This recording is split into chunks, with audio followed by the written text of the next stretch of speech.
আচ্ছা, আপনার কেমন লাগবে যদি আপনি একজনকে সত্যিকারের ভালোবাসেন এবং আপনি তাকে সিরিয়াসলি জীবন সঙ্গীও বানাতে চান, আর আপনার সৌভাগ্য যে তার সাথে আপনার রিলেশনও হলো, কিন্তু রিলেশনের শুরুতেই সে আপনার সাথে রাত কাটাতে চায়। আপনি এটি না করতে চাইলেও শুধু তার মুখের দিকে তাকিয়ে এই পাপ কাজটি মেনেও নিলেন, কিন্তু রাত কাটিয়ে পরের দিন সকালবেলায় আপনাকে সে বলছে আমাকে ভুলে যাও এবং আমাদের মধ্যে যা হয়েছে সে সমস্ত কিছুই ভুলে যাও। তাহলে বলেন তো কেমনটা লাগবে? হ্যাঁ, আজকের গল্পের কাহিনীটা এমন টুইস্টে ভরপুর এবং শেষে অস্ত্রের একটি ধামাকা তো রয়েছেই, যেটি আপনাদের হয়তো কল্পনারও বাহিরে।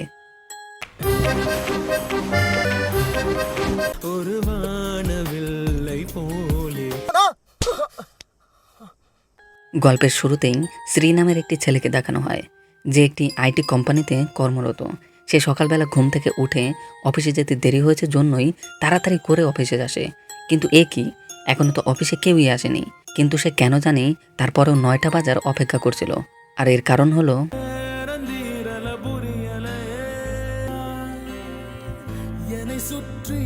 এরপরে 10টা বাজলেই সবাই আসতে শুরু করে।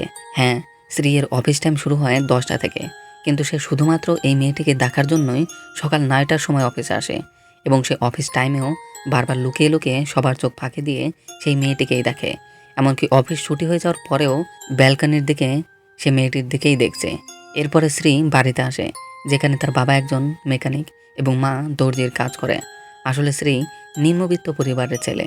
পরের দিন শ্রীর মন খুবই খারাপ, কারণ কে যেন তার জানলার ওখানেই একটি আলমিরা রেখে দিয়েছে, যার জন্য সে তার সুন্দরীকে দেখতে পাচ্ছে না। কিন্তু কিছুক্ষণ পরেই কয়েকজন লোক এসে আলমিরাটাকে সেখান থেকে নিয়ে যায়। এবার যেন শ্রী নিজের পান ফিরে পায়, কিন্তু এ কি, মেয়েটা তো তার জানলার পর্দা নামিয়ে রেখেছে। যাই হোক, সেদিন রাতেই শ্রীকে তার মা কিছু ড্রেস দিয়ে তাকে বলে তার মামার কাছে দিয়ে আসতে, এবং সেও চলে আসে তার মামার দর্জির দোকানে। তখন তার মামা থাঙ্গারাজ তাকে বলে, আরে তুই এখনো তোর অফিসের পাশের বিল্ডিংয়ের সেই মেয়েটির ওপর আটকে আছিস? এভাবে শুধু দেখা দেখি আর কতদিন চলবে? একবার সাহস করে বলে তো দেখ। শ্রী বলে, এটাতে সাহসের কি আছে, শুধু সে আমার অফিসে না বলেই এরকম, আমার অফিসে হলে তো কবেই বলে দিতাম। তখন তার মামা বলে, কম করে দূর থেকে একটু হাই তো বলতে পারিস। পরের দিন শ্রী আবারও দেরি করে ঘুম থেকে ওঠে, যার জন্য তাড়াতাড়ি করে অফিসে আসে। কিন্তু আজকে সত্যিই দেরি হয়ে গেছে, কারণ সামনে সে মেয়েটি আর নেই। আর হঠাৎ করে মেয়েটি তার চোখের সামনে চলে আসে, যা দেখে শ্রী একেবারেই অবাক হয়ে যায়। তার বন্ধুর কাছে গিয়ে যখন ব্যাপারটি জিজ্ঞেস করে, তার বন্ধু জানায় মেয়েটি নতুন জয়নি। এরপরে শ্রী ভাবে কি করে তার সাথে আলাপ করবে। এটি ভাবতে ভাবতে সে পুরো দিন পার করে দেয়, কিন্তু তার সাথে সে কথাই বলতে পারে না। এর পরের দিন মেয়েটি অফিসের লিফটে ওঠে এবং শ্রীও দৌড়ে এসে লিফট থামায়।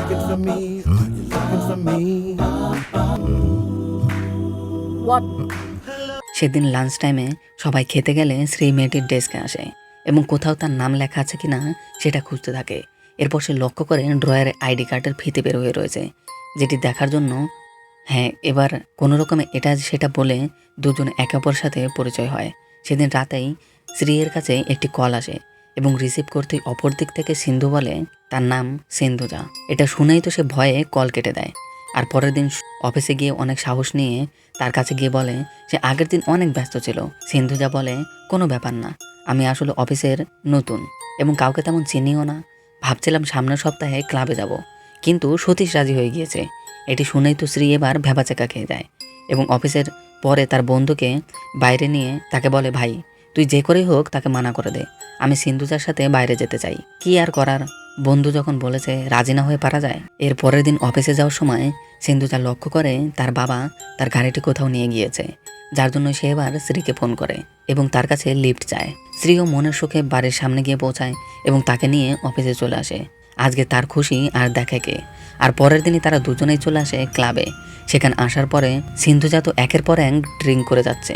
সে শ্রীকেও করতে বলে, কিন্তু শ্রী এগুলি একেবারেই করে না, সেগুলি থেকে একেবারেই দূরে থাকে, যার জন্য সে বারবার মানাও করে। কিন্তু সিন্ধুজা তাকে বারবার জোর করতে থাকে এবং সে তাকে শর্তও দেয়, যদি এটি না খাও তাহলে মেয়েটিকে গিয়ে প্রপোজ করো। এখন শ্রী পড়েছে মহাবিপদে, সে করবে টাই বাকি, কিন্তু তার মন রাখার জন্য সে সত্যি গিয়ে মেয়েটিকে প্রপোজ করে। I love you, ma'am. What? Mummy! এরপরে শ্রী আবার তাকে একটি ছেলেকে মারতে বলে। শ্রী এটি করতে না চাইলেও তার মন রাখার জন্য সে আবারও গিয়ে শ্রী ছেলেটিকে মেরেও দেয় এবং ছেলেটির এরপরেই তার বন্ধু বান্ধব দেখে শ্রী সেখান থেকে দৌড়ে পালায় এবং দৌড়ানোর সময় সিন্ধু তাকে টেনে নিয়ে বাথরুমের ভেতরে ঢোকায়।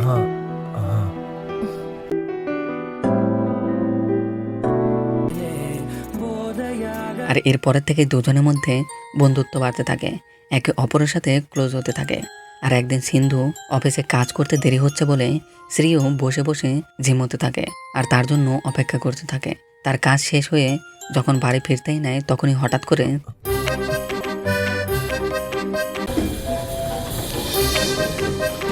হ্যাঁ, আজকের এই ঘটনার পরে একে অপরের মধ্যের জড়তা পুরোপুরি কেটে যায় এবং বাড়ি ফেরার পথেই সিন্ধু তাকে একটি ফার্মেসির দোকানের সামনে দাঁড় করায় এবং বোকা ছেলেকে ইশারা দেয় হেলমেট কেনার জন্য। কিন্তু সে গাধা এমনই গাধা, সে তার ইশারায় বোঝে না। কিন্তু পরে যখন বুঝতে পারে তখন সে বাইক রেখে খালি পায়ে দৌড়ে যায়। আর এরপরে শ্রী বলে, আজকের রাত আমার কাছে সব থেকে স্মরণীয় একটি রাত। আমি তোমাকে সত্যি খুবই ভালোবাসি সিন্ধু। এটি শুনেই সিন্ধু বলে, কি তুমি মজা করছো তাই না? কিন্তু সে যখন বুঝতে পারে শ্রী সিরিয়াসলি তাকে পছন্দ করে তখন সে বলে, আমি তো ভাবছিলাম আমরা শুধুমাত্র ভালো বন্ধু মাত্রই। এটি শোনার পরে যেন শ্রীয়ের মাথায় আকাশ ভেঙে পড়ে। সিন্ধু বলে, হঠাৎ করে এমন রোমান্টিক মাহল সৃষ্টি হয়ে গেল যার জন্য এটি হয়েছে। তাছাড়া এতে আমার কোনো ইচ্ছেই ছিল না। তুমি নিজেই লিফটে প্রথমে শুরু করেছিলে, যার কারণেই এত কিছু হয়েছে। তখন স্ত্রী সত্যি কষ্টে এবার কান্না করতে শুরু করে। সে সত্যিই তাকে অনেক ভালোবাসে, কিন্তু সিন্ধু তার কোনো কথাই শোনে না। এর পরিবর্তে তাকে অনেক কথাই শোনায়, যার জন্য শ্রী এবার বৃষ্টির মধ্যে ভিজতে ভিজতেই বাড়ির ভিতরে রওনা দেয়। এর পরের দিন সিন্ধু যা অফিসে আসে শ্রীয়ের কাছে সব কিছুর জন্য ক্ষমা চাইবে বলে, কিন্তু শ্রী অফিসে আসেনি। এমনই দিন পার হতে থাকে, কিন্তু শ্রী অফিসে আসে না, যার জন্য সিন্ধু এবার তাকে মিস করতে শুরু করে এবং বুঝতে পারে সেই দিন শ্রীকে এত কিছু বলা কোনোভাবেই তার উচিত হয়নি। এরপরে যখন একদিন শ্রী অফিসে আসে তখন সিন্ধু তার কাছে যায় প্রপোজ করবে ভেবে, কিন্তু শ্রী আগের থেকেই তার দিকে হাত বাড়িয়ে দেয় বন্ধুত্বের এবং তারা দুজনে বন্ধুদের মতোই আবারও মিশতে শুরু করে। একদিকে শ্রী মনে করছে সিন্ধু হয়তো তাকে বন্ধুর থেকে বেশি আর কিছুই ভাবে না। অন্যদিকে সিন্ধু যা ভাবছে সে কী করে তাকে প্রপোজ করবে, সে তাকে কত কথাই না শুনিয়েছে, যার জন্য সে সাহস জোটাতে পারছে না। হ্যাঁ, সিন্ধু তাকে ভালোবেসে ফেলেছে, কিন্তু মুখ ফুটে সেটা বলতে পারছে না। এরপরে একদিন শ্রী যখন তার মাকে নিয়ে হসপিটালে গেছে তখন সিন্ধুর সাথে সেখানে দেখা হয়। হ্যাঁ, সিন্ধু যেখানে এক বান্ধবীর সাথে দেখা করতে এসেছিল, এখানে তারা একে অপরের সাথে পরিচিত হয়। তখন তার মা তাকে বলে, তোমরা যেহেতু একই অফিসে কাজ করো তাহলে অবশ্যই জানবে অফিসে কত কাজের চাপ। জানো, আমার ছেলেটা কিছুদিন ধরে কিছুই খায় না, ঘুমায় না, শুধু ঘরের মধ্যেই বন্ধ হয়ে থাকে। তুমি একটু দেখে রেখো মা তাকে। সিন্ধু এবার বুঝতে পারে সে এগুলি কিসের জন্য করছে। এরপরে একদিন তারা দুজন আবারও ঘুরতে বেরোয় এবং দুজনে এসে পৌঁছায় সমুদ্রের কিনারায়। সেখানে দুজনে মিলে অনেক মজা করে, এক অপরের সাথে সময় পার করে। এমনকি রাতে শ্রী যখন সিন্ধুকে বাড়ির সামনে নামিয়ে দেয় তখন সিন্ধু তাকে তার মনের কথা বলতে চেষ্টা করে, কিন্তু বলে উঠতেই পারে না। আর সে বলে ওঠে, চলো না দুজনে একটু হেঁটে আসি, যার জন্য দুজনে এবার হাঁটতে শুরু করে। সেখানে যখন আবারও সিন্ধু যা সাহস জুটিয়ে তাকে কিছু বলবেই তখন আবারও নিজের সাহস হারিয়ে ফেলে এবং সে তাকে সরি বলে। সে সমস্ত কিছুর জন্য তার কাছে ক্ষমা চায়। এরপর হাঁটা শেষে সিন্ধু তাকে বলে, Shri, I really like you. তখন শ্রী বলে, শুধু ফ্রেন্ড হিসেবে তাই না? আর সিন্ধু তাকে জড়িয়ে নেয়। পরের দিন অফিসে পার্টির আয়োজন হয়েছে। সেখানে শ্রী দেবদাসের মতো একের পর এক ড্রিঙ্ক করে যাচ্ছে। সিন্ধু এটি দেখে তার দিকে এগিয়ে আসে, কারণ সে তো জানে শ্রী এর আগে কোনোদিনও ড্রিঙ্ক করেনি এবং রোমান্টিকতার কারণেই টেনে তাকে কিস করে। প্রথমে শ্রী কিছু বুঝতে না পারলেও যখনই তার হুঁশ আসে তখনই তাকে ঝাটকা মেরে সরিয়ে দেয় এবং বলে, এটাও শুধু ফ্রেন্ড হিসেবে করেছো তাই না? তুমি আমার সাথে সব কিছুই করবে কিন্তু বিয়ে নয়, শুধু ফ্রেন্ড হিসেবে। এত কিছু শোনার পরে সিন্ধু এবার তাকে কষে একটি চর মারে এবং আবেগী হয়ে বলে, আমি গতকালও তোমাকে অনেকবার প্রপোজ করার চেষ্টা করেছি, কিন্তু সাহস জটিয়ে উঠতে পারিনি। আগেও আমি এটার বলার জন্য এসেছিলাম, কিন্তু তুমি কি করলে? এই সমস্ত কিছু বলেই সে সেখান থেকে চলে যায়। এরপর শুরু হয় রাগ ভাঙানোর পালা। শ্রী তাকে অনেক উপায়ে রাগ ভাঙানোর চেষ্টা করে, কিন্তু একটিতেও কাজে দেয় না। এরপরে শ্রী কী করবে বুঝে উঠতে না পেরে তার মামার বুদ্ধি নেয় এবং শ্রী সিন্ধুর বাড়িতে চলে আসে। সিন্ধু তাকে দেখেই বলে, তুমি এখানে কি করছো? তার বাবা বলে, সে এখন আমার স্টুডেন্ট, তোমাদের পার্সোনাল লাইফে কি হয়েছে তা বাইরে রাখো, এখানে চুপচাপ নিজের কাজ করো। এরপরে ডান্স শুরু করে।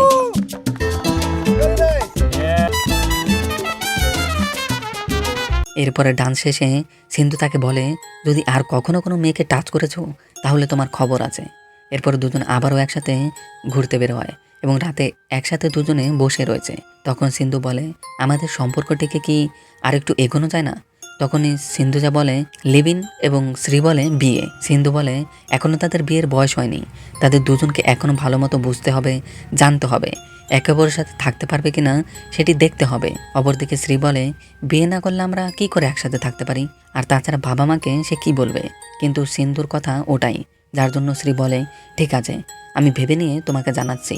শ্রী বাড়িতে ফিরে সিদ্ধান্ত নেয় সে মানা করে দেবে, যার জন্য পরের দিন অফিসে গেলেই সিন্ধুকে দেখে পালানোরও চেষ্টা করে, কিন্তু সে তো ছেড়ে দেওয়ার পাত্রী নয়, যার জন্যই এখানে এসে সে তাকে বলে তুমি আমাকে এত এড়িয়ে যাচ্ছ কেন, প্লিজ রাজি হয়ে যাও না।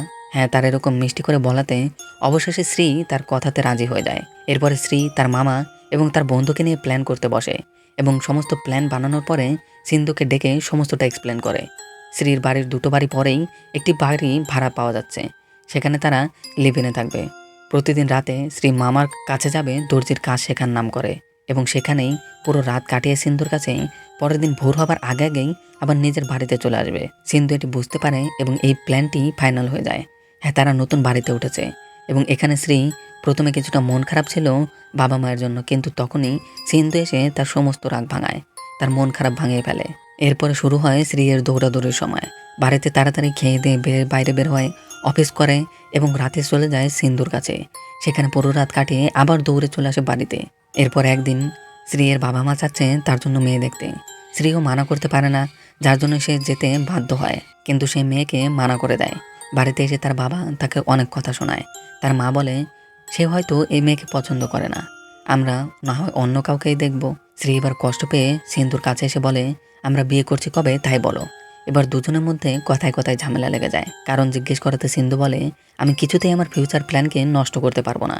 এখন তুমি তোমার মায়ের কথা মতো বিয়ে করতে চাইছো, কয়েকদিন পরে যখন নাতিপুতি চাইবে তখন সেটিও করতে হবে, ফলে আমার সমস্ত ফিউচারই নষ্ট হয়ে যাবে।